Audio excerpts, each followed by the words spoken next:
Před 66 miliony let, v den vyhynutí dinosaurů, na Zemi ještě nežili lidé. V té době planetu ovládali dinosauři, kteří po dobu 165 milionů let dominovali v mezozoické éře. Jejich život se řídil přísnými přírodními zákony přežití. Byl to složitý a vysoce rozvinutý biologický systém. Od malých dravých ptáků po obří býložravce představovali dokonalé biologické formy své éry. Žádné z těchto tvorů nemohlo tušit, že obyčejný den se stane posledním dnem jejich nadvlády. Jejich čas se chýlil ke konci, ale ne s hřměním sopek nebo třesením zemětřesení. Hrozba přišla z vesmíru, z jeho nekonečných hlubin. Byl to vesmírný objekt, asteroid, který byl později pojmenován Chicxulub. Jeho průměr byl přibližně 10 nebo 12 kilometrů, dost na to, aby nejen změnil život na Zemi, ale zcela zničil ji v podobě, jakou známe. Ve vzduchoprázdném prostoru za hranicemi zemské atmosféry, v hlubinách sluneční soustavy, objekt pokračoval ve své cestě po eliptické oběžné dráze. Jeho cesta byla předurčena a vedla k nevyhnutelné katastrofě pro Zemi. Gravitační pole naší planety ho neúprosně táhlo k bodu, ze kterého nebylo návratu. Vědecké výpočty ukazují, že jeho rychlost byla přibližně 20 km za sekundu. Při takové rychlosti může i relativně malá hmotnost uvolnit kolosální energii, která odpovídá desítkám milionů gigatun v trotylovém ekvivalentu. V okamžiku před katastrofou panoval absolutní klid, narušovaný pouze šustěním větví a křikem divokých zvířat. A pak nastal den, kdy svět dinosaurů skončil. Několik měsíců před katastrofou bylo jižní pobřeží starověkého moře Tethys skutečným tropickým rájem. Vlhký vzduch byl naplněn vůní obřích kapradin a cikád. Žilo zde stádo triceratopsů, jejichž obrovská těla dosahovala délky až 9 metrů a mohutné kostěné límce z nich činily jedny z nejlépe chráněných býložravců pozdní křídy. Pohybovali se pomalu a cílevědomě a metodicky okusovali nízké rostliny.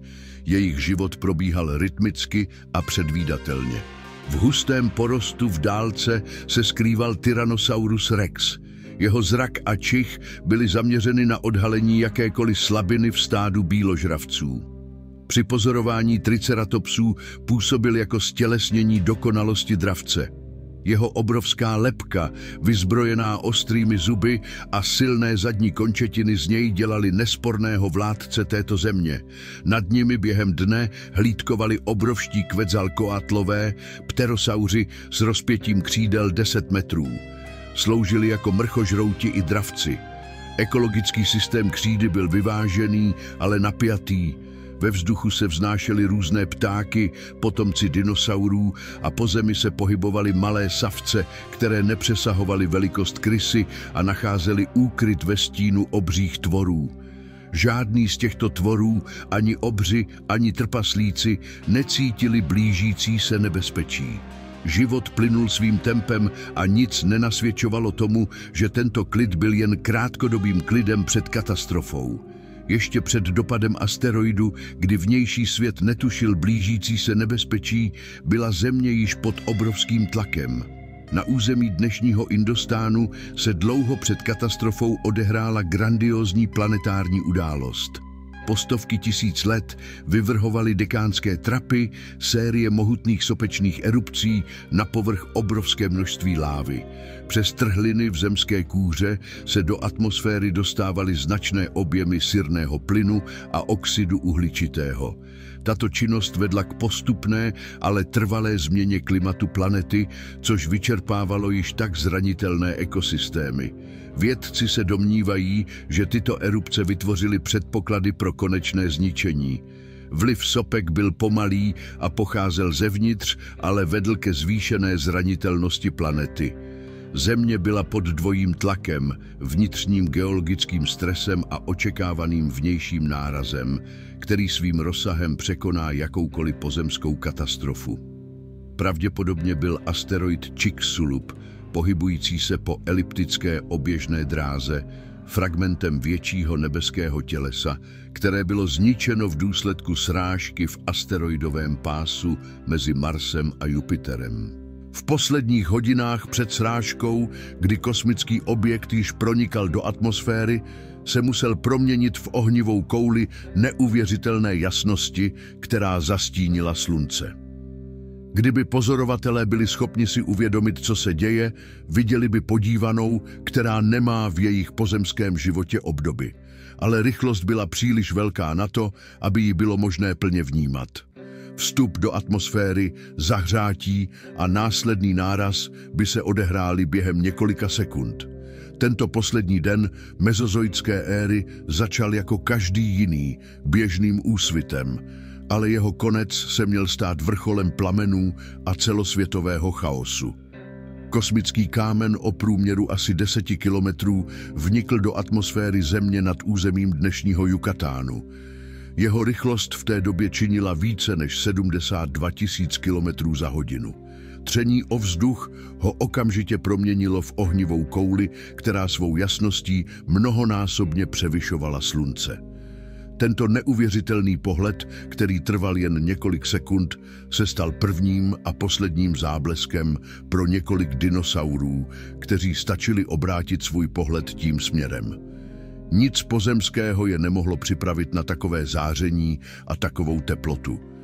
V následujícím okamžiku asteroid dopadl na Zemi v mělké vodě pokryté vápencovými usazeninami. V místě nárazu se uvolnila kolosální kinetická energie, která odpovídala 100 milionům megatun trinitrotoluenu.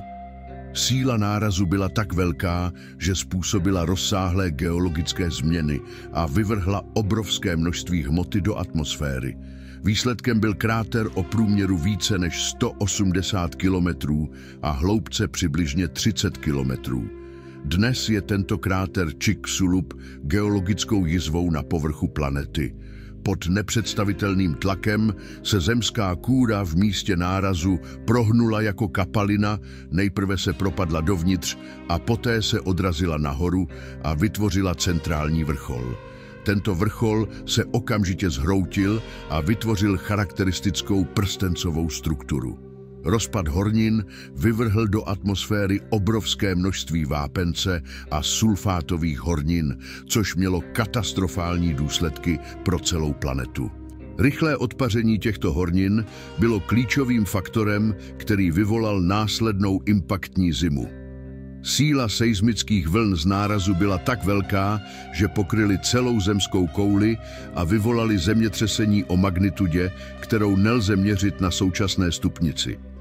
Jejich dopad se neomezoval pouze na zemětřesení, ale vyvolal také sopečné erupce v odlehlých koutech planety, mezi nimiž byly i dekánské trapy.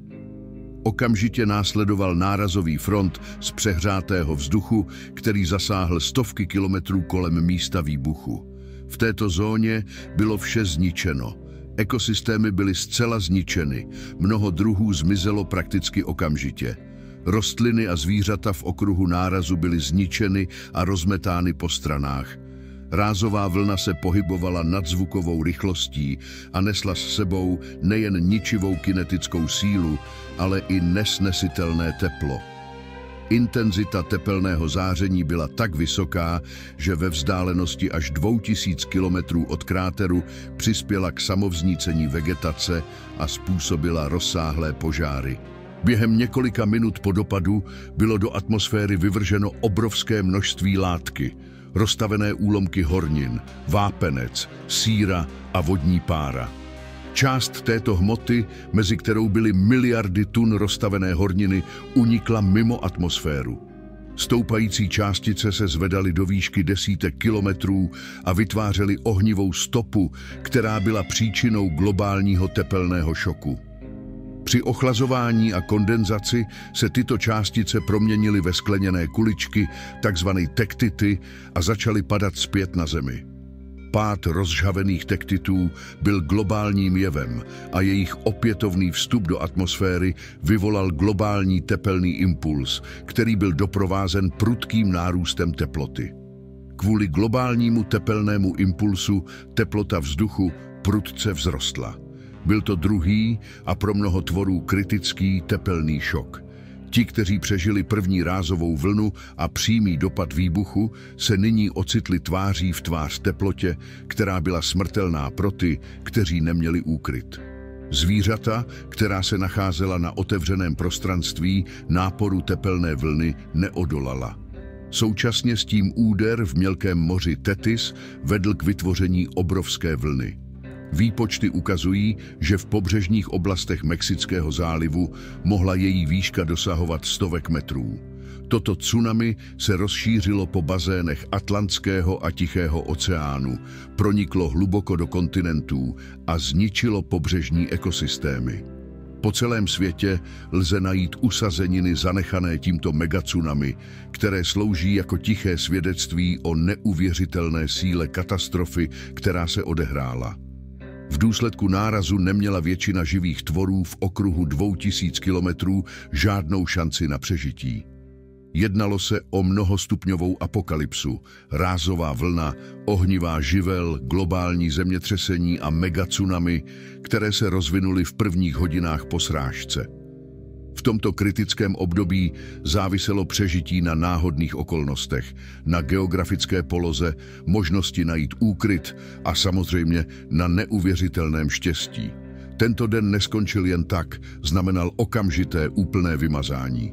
Ti, kteří přežili okamžitou smrt v důsledku tlakové vlny, tepla nebo tsunami, čelili pomalé, ale nevyhnutelné destrukci celého světa.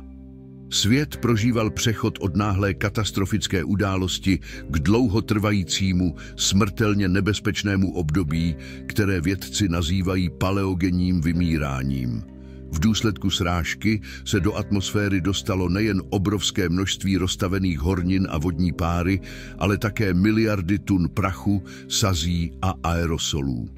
Tyto částice, které se vznesly vysoko do stratosféry, zcela zahalily Zemi a vytvořily jev zvaný impaktní zima. Sluneční světlo bylo blokováno a planeta se ponořila do naprosté tmy. Tento stav mohl trvat ne dny nebo týdny, ale možná několik měsíců, možná i déle. V podmínkách panující tmy klesla globální teplota na kritické hodnoty, což představovalo vážnou hrozbu pro všechny organismy, které jsou závislé na slunečním teple. Absence slunečního světla vedla k zastavení fotosyntézy. Základ potravního řetězce se zhroutil. Rostliny, které přežily požáry, pomalu umíraly kvůli nedostatku světla a chladu. Fytoplankton v oceánech, který je základem mořského ekosystému, také zahynul, což vyvolalo hromadné vymírání mořských organismů. To mělo katastrofální důsledky pro všechny bíložravé dinosaury, kteří byli příliš velcí na to, aby přežili v podmínkách dlouhodobého hladovění a jejich tukové zásoby je nemohly zachránit před rychlým vyčerpáním. Současně s tím byly vápencové horniny v oblasti dopadu nasyceny sulfáty, převážně sádrovcem. Odpařování sádrovce do atmosféry vedlo k uvolnění obrovského množství sirného plynu. Po smíchání s atmosférickou vlhkostí tento plyn vytvořil kyselinu sírovou, která v podobě kyselých dešťů dopadla na Zem. Tyto deště přinesly vážné změny v prostředí, které se stalo nepříznivým pro mnoho organismů.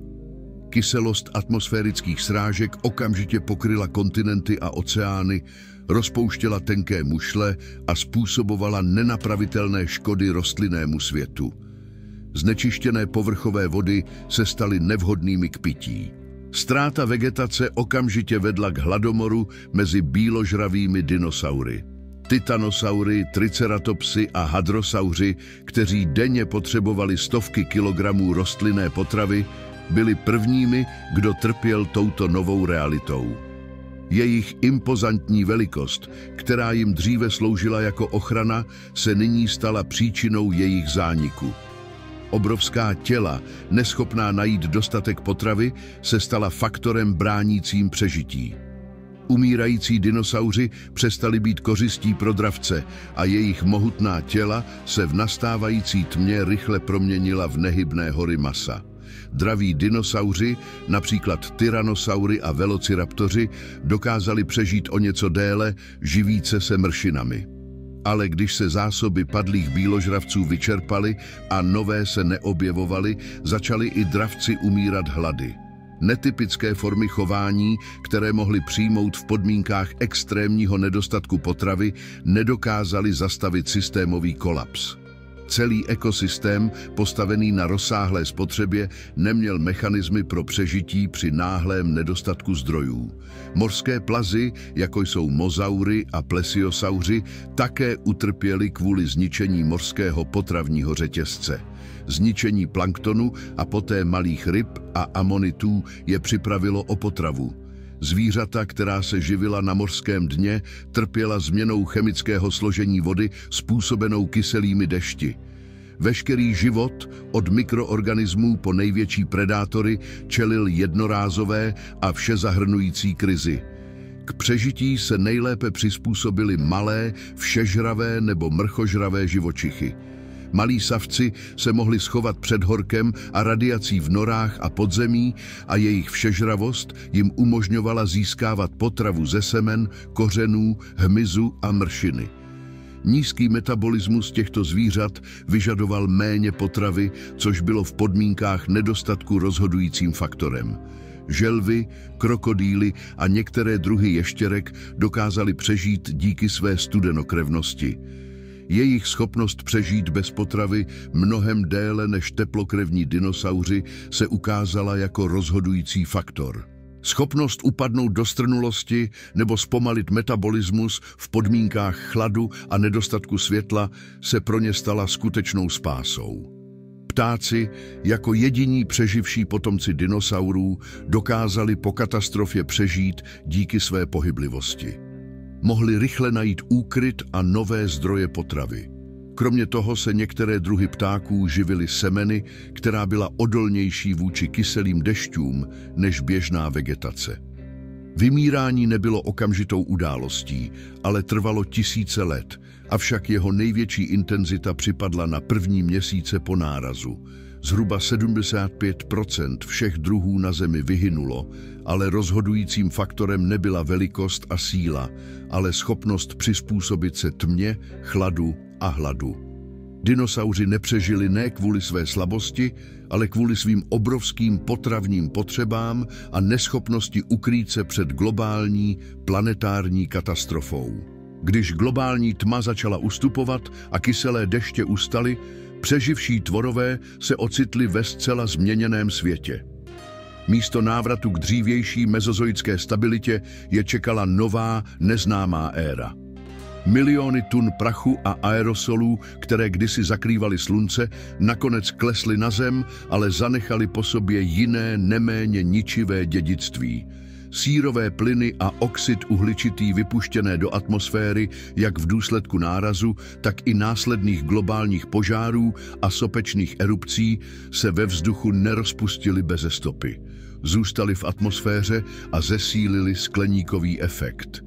Po ledové zimě nastala náhlá globální vlna tepla.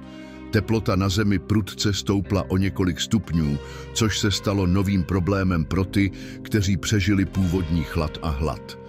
Tato prudká a radikální změna klimatu znamenala konec procesu vymírání. Organismy přizpůsobené chladu nyní ohrožovalo nesnesitelné horko.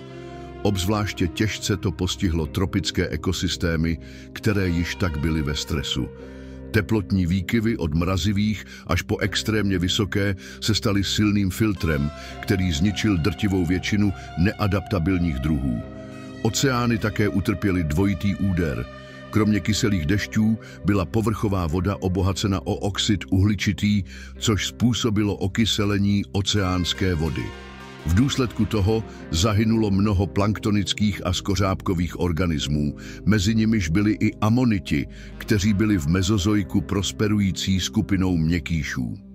Jejich vymizení vedlo ke snížení potravních zdrojů pro velké mořské dravce, což vedlo k vzniku biologického vakua na Zemi.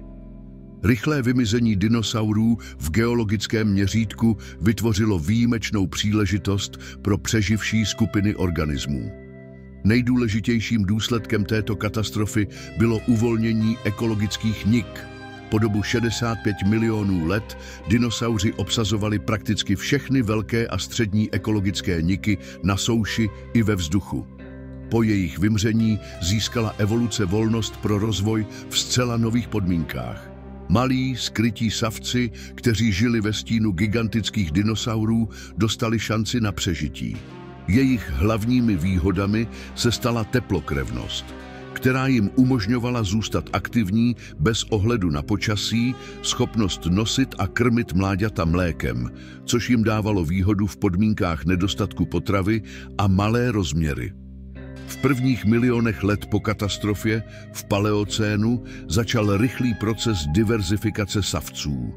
Druhy, které dříve byly nuceny skrývat se pod zemí a žít nočním životem, nyní osidlovaly denní niše uvolněné dinosaury.